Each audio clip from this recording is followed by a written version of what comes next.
I learned early on that I have a certain energy that people find attractive and listen to. It's a voice, it's a way of speaking. It's hard to know, actually, it's a gift. But turning that gift into something that endures and leads whole companies, as opposed to how you first learn you have a gift, which is maybe as a camp counselor or something, is a whole nother thing.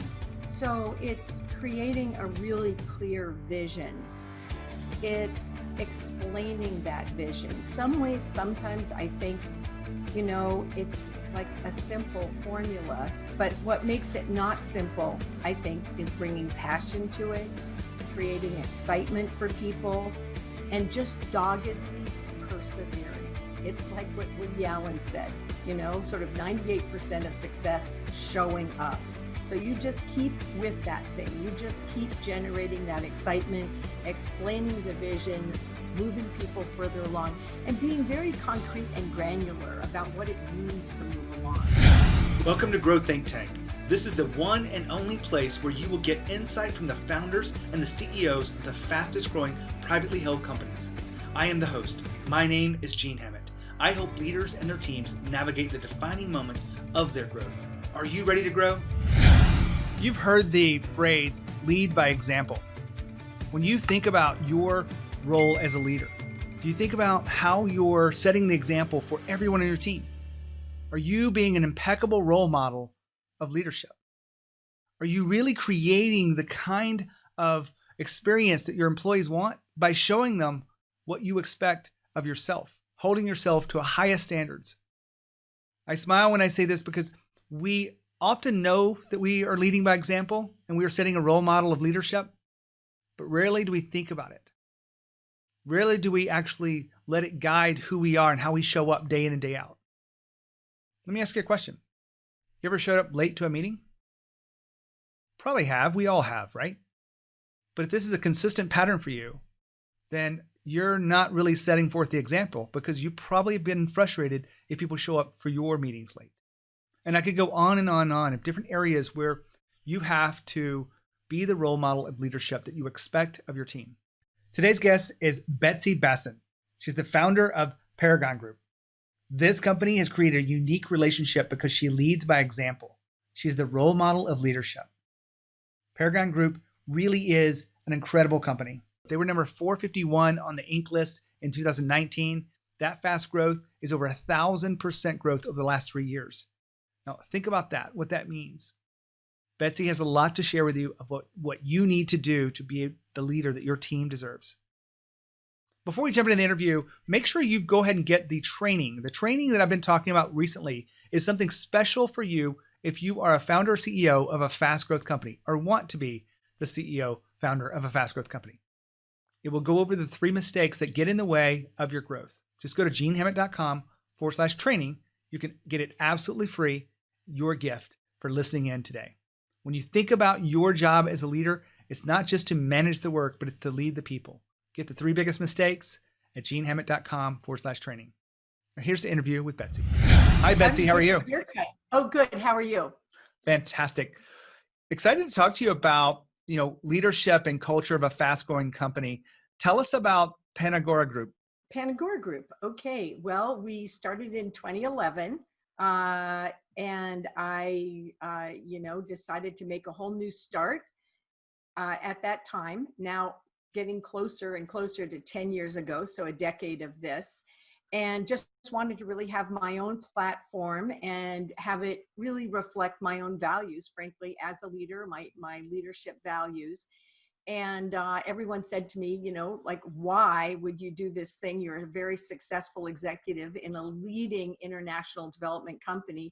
And I was like, maybe I'm just a glutton for fun challenges, but I've done what I can do at this other company, and I have always wanted to have my own company. I also got breast cancer a couple of years before, and it was a very aggressive form of it. I'm very lucky to be here today. I do not take that for granted. And I felt like, hey, I got a new lease on life, do something that you've always dreamed of doing. So I launched it, came up with the name and the mission, the vision, the values to really reflect what I really wanted to do. And here we are today, almost 10 years later, and named USAID Small Business of the Year last year. So I feel like that vision got turned into reality. It's very, satisfying for me. Share with us the vision that you came up with. Well, the vision really was about the name itself. Panagora means, if you will, all marketplaces, or an open marketplace. And this idea that we need an open marketplace to talk about the global issues affecting poverty, how we identify together what works in that agora, in that marketplace, in the exchange of ideas, identify what works and build on that so that we are more effective in our development interventions in a variety of developing countries. And that's really what we've truly been about. Our mission is making the world a better place for good. And when we talk about for good, we mean that it is both doing good as a social enterprise, but also that we're making it stick, that we're working in a way that is evidence-based, data-driven, building on prior investments, and trying to move the needle ever further along in really making a dent in global poverty. Love that mission and vision that you have for this company. Betsy, one of the things that we were doing some research around you as a leader was the fact that you believe that you've got to be a great role model for your team. We've heard this before, but where does it come from for you, and what does that mean? What does it mean? Well, I learned early on that I have a certain energy that people find attractive and listen to. It's a voice, it's a way of speaking. It's hard to know, actually. It's a gift. But turning that gift into something that endures and leads whole companies, as opposed to how you first learn you have a gift, which is maybe as a camp counselor or something, is a whole nother thing. So it's creating a really clear vision. It's explaining that vision. Some ways, sometimes I think, it's like a simple formula, but what makes it not simple, I think, is bringing passion to it, creating excitement for people, and just doggedly persevering. It's like what Woody Allen said, sort of 98% of success showing up.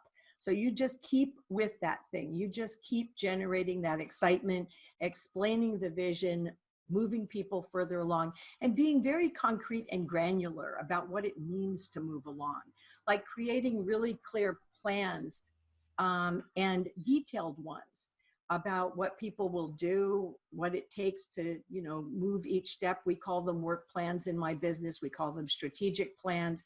But then, being really vigilant about what's happening in your marketplace and continuing to refine those plans and pivot as you move forward, but continuing that extreme communication and transparency with people.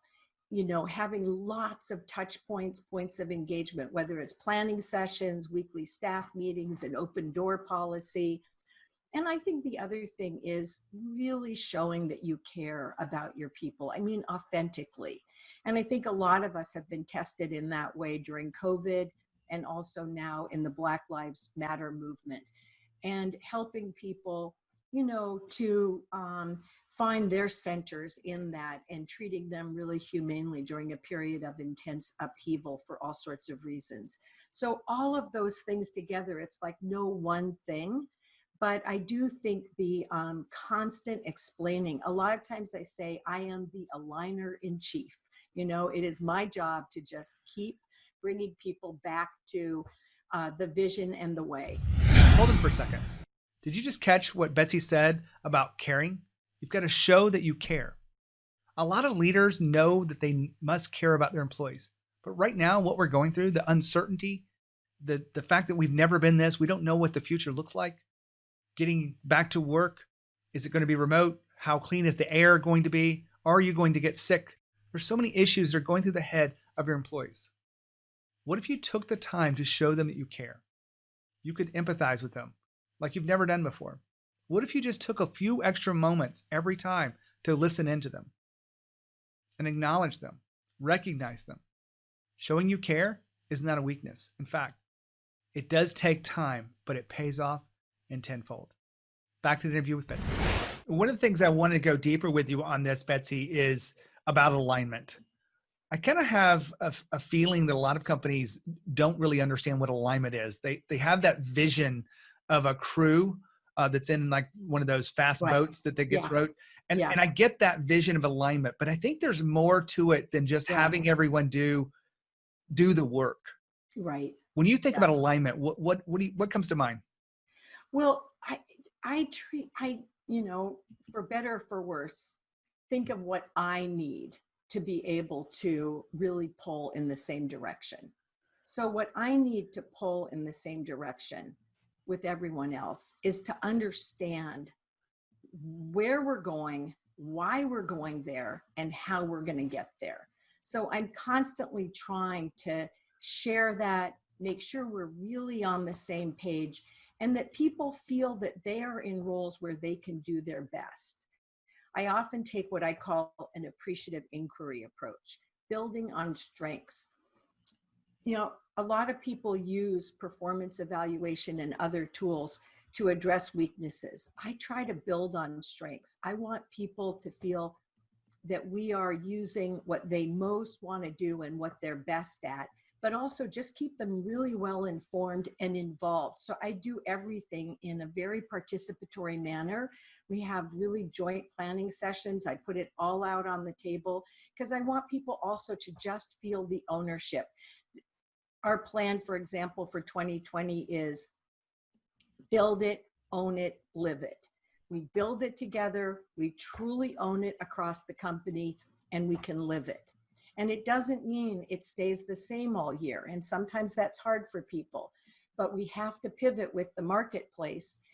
I mean, COVID is the biggest example of that. We had to pivot to do the way, our work this year, the way that we intended. But just keep people involved, use the same participatory methods so they continue to feel that they're building it together, they really own it, they can really live it. It's theirs, it's ours, we're together.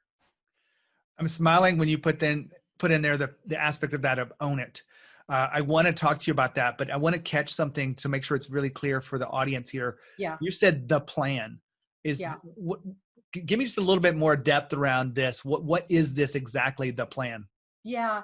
So, we're a consulting firm and we primarily implement USAID contracts and subcontracts.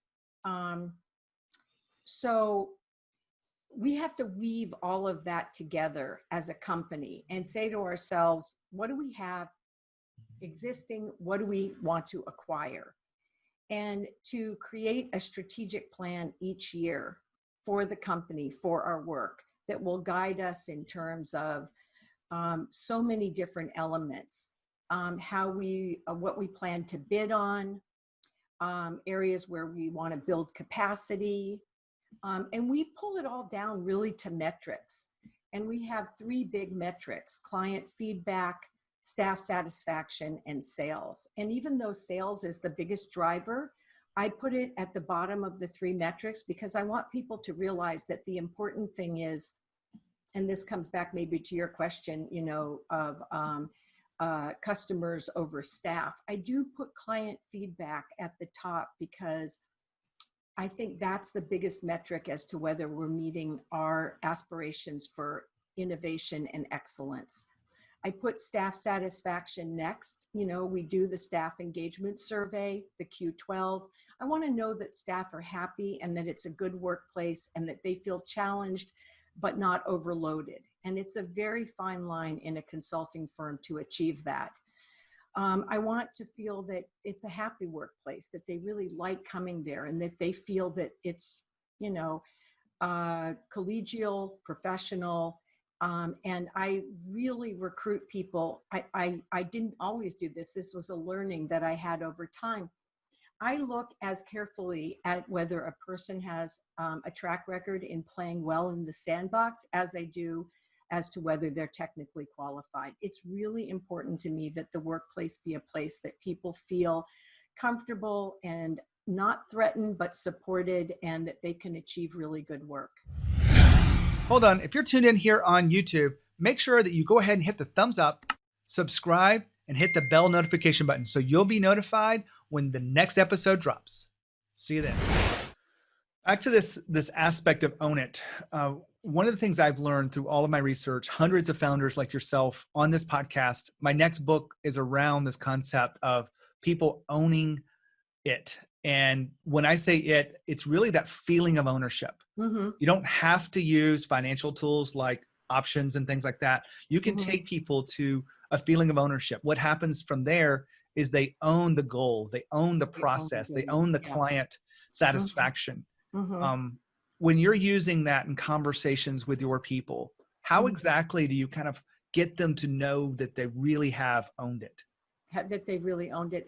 Well, I do use, participatory planning methods a lot. And I do a build up from the ground up. So each division or team is having input into what we call the strategic plan and helping to really define what we're going to do. Um, it's just really clear to me over time that that's how people do their best work.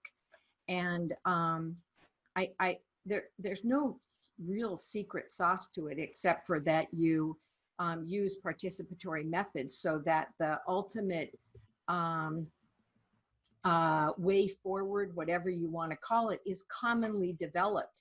And people end up saying, oh yeah, I did that part, or I made that point, or this is my goal, or people will say, well, it changed through this, group process, but I was part of the change and we all made it together. And this is what we agreed on. Hold on for a second. We're talking about own it. I want to make sure this is crystal clear. When you think about getting someone to own it, are you taking the time to have an explicit communication with them to make sure that they do own it, that they are not, a little unsure of themselves? Are you asking questions like, hold on, I want to make sure we're on the same page here. Tell me what you just heard. And if they can tell it back to you and say it with a kind of clarity and confidence that you know they've got it, you can ask them this final question. Do you own it? Hopefully they look at you with that spark in their eye and they say yes. The reason I'm going to this level of detail because I'm writing my next book around how do you get people to feel like owners. This is one little aspect of this, but if you want to have the people that are willing to own it, own the problem, own the solution, own the goal, you want to make sure you're having the right kind of conversations with them so that they own it. Back to the interview. I've seen the value of that across an organization. And really the part of this is inclusion. You're including them in to discussing what the real problem is. You're including them into what are the ideas for us to move forward and solve whatever this challenge is. We're including them in on making a decision. Another element that I've seen is very important is empowerment. Right. You haven't mentioned that today, but how does empowerment factor into this, be a role model? Yeah. I mean, empowerment is critically important, especially in the kind of work that we do, because, it's not like you can just check it off the list. I mean, it requires critical thinking on an ongoing basis. People have to take the work and figure lots of things out independently and move the ball forward in getting the work done. So if they don't feel empowered, that isn't going to happen. They're going to keep coming back.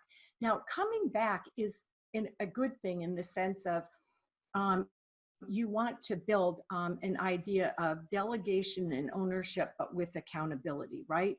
So create check-in points. And I create very, very concrete check-in points. I call them mini milestones, and I meet weekly with all of my leadership, both as a group and each person. And it's a real check-in point. How's it going? How can I help? Where are their issues? How can we troubleshoot together? What needs to change? So they own it. They're doing it. They're moving it forward. And I also always say to my people, listen, please don't come to me and say, what do you want to do? I just, I want you to come to me having thought about it and developed a recommendation that we can talk through together. I will want you to explain to me what your analysis was and what the buildup is to your recommendation. But, think it through and use both of our time really well. And then, let's make a decision together. And in some cases, I'm just going to roll with your recommendation. And I see that as both helping people to own stuff, use their critical faculties, and feel that professionally they've been challenged and engaged. I love the detail that you've shared with us today, Betsy, to talk about you being a role model for a team, driving fast growth, being a part of something that is really meaningful to you and your team. Thanks for being here on the podcast. You're so welcome. Thank you, Jean. Good luck to your efforts. Take care. Be healthy. Another great interview here on the podcast. Hopefully you have tuned in. You took some examples from that. Being a role model of leadership really means that you've got to hold yourself to the highest standard. You've got to really understand what you expect of others and really exceed those expectations through your own work, the way you show up, your level of confidence and courage as it relates to getting the work done and really knowing where you're going. That's your job. And it will literally rub off on others. It's contagious. So leading by example, we know it's necessary, but the question is, are you doing it? And are you intentional about it? A little bit about me before you run. This is a podcast that I love to create to help you as leaders go further than you've ever thought possible. I've dedicated my life to helping you understand what does it take to move to that next level. We all have defining moments. What is your next defining moment? What do you have to let go of at this level to reach the next? My job is to help you get clear with that, help you have the confidence and courage to know how to move forward with clarity through all of those phases. You've got to level up if you want to grow to the next level. It's not just about money. It's about the impact that you're making in this world. I help leaders do that. Make sure you reach out to me, Gene@GeneHammett.com. That's my email address. I'd love for you to think about this podcast when you think about growth or leadership. As always, lead with courage. We'll see you next time.